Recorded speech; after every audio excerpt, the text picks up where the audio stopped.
Hi, welcome to another episode of Hot Takes, and we have a stunning, literally stunning display of how little Ed Davey and the rest of the Lib Dems know about technology. They are calling on Ofcom, which I don't know why, but they're calling on Ofcom to have stringent oversight, which is the word they're using, over YouTube adverts. They're saying this is for the sake of online safety.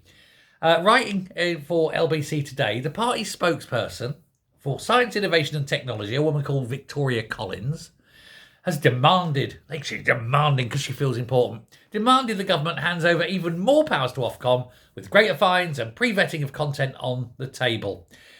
I mean, I don't know if they know how this works. Firstly, Ofcom is already busy enough because it's now got to do the whole of the internet. It's got to police the whole of the world's internet. But she said that the government needs to get a hold of this problem by ensuring Ofcom treats YouTube advertising with the same stringent oversight as it does for TV and radio. Fines for platforms that fail to protect customers should not just be a slap on the wrist. They need to act as a genuine deterrent.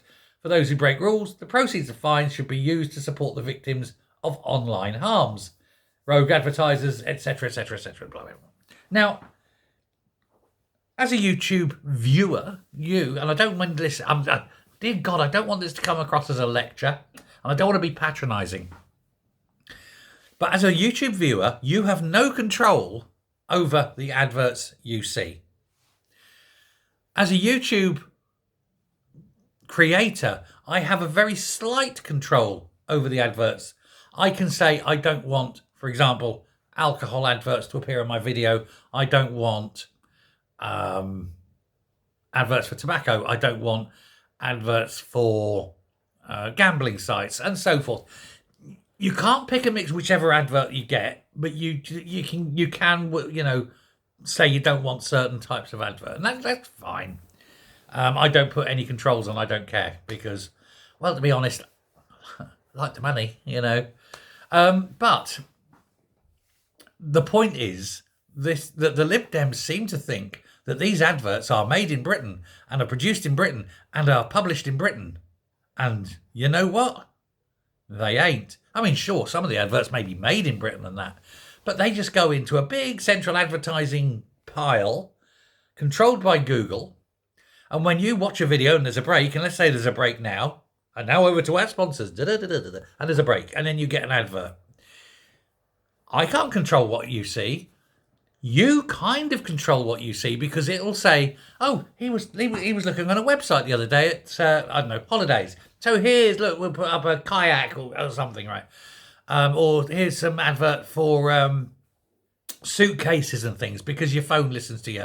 You might be talking to your neighbour with your phone in your pocket thinking about, I'm thinking about getting a new car. And then you get a car advert come up, That's how that works. I can't control what they are. But here's the thing. Who is to say what goes on that advert? Yeah, sure, okay, you're going to police the British adverts, but you're going to get adverts that come in from all over the world. And if you're using a VPN, you might be VPNing from another country, as it were. You're going to get those. There's no control there. The UK government does not have authority or any power over foreign countries. The UK government can't control what you're seeing on the internet because the internet is not controllable by the government. And when they say to the platform, oh, look, YouTube, say, you showed an advert we didn't like. And YouTube will go, yeah. Oh, we're going to fine you. Well, good luck in getting that in court. It's a joke. They literally don't understand how it works. But they like to. The trouble is with politicians, I've said it all along. If you have the bell graph, so you've got the bell graph, here's the dumb ones, here's the clever ones. So what happens is in a bell graph, there's a few really, really, really dumb ones. Then you come up, and the most are at the average intelligence. And then you get as the intelligent quotient, you get fewer and fewer again. So there's very, very few very stupid people, quite a lot of average people, and some very, very few really clever people. Trouble is, the people who do tech are over here. The people who are politicians are over here, and we all sit in the middle somewhere, don't we? Because we're mostly there, aren't we? Some a little bit above, some of us fortunate enough. I'm not going to say that.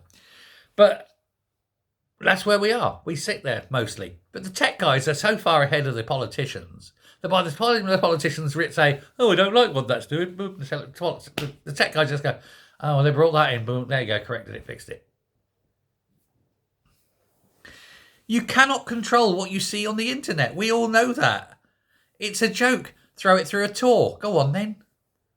Rotate your IPs. Use a VPN. Use firewalls. You can actually get, like Cisco, get yourself a Cisco router and with an actual physical hardwired firewall.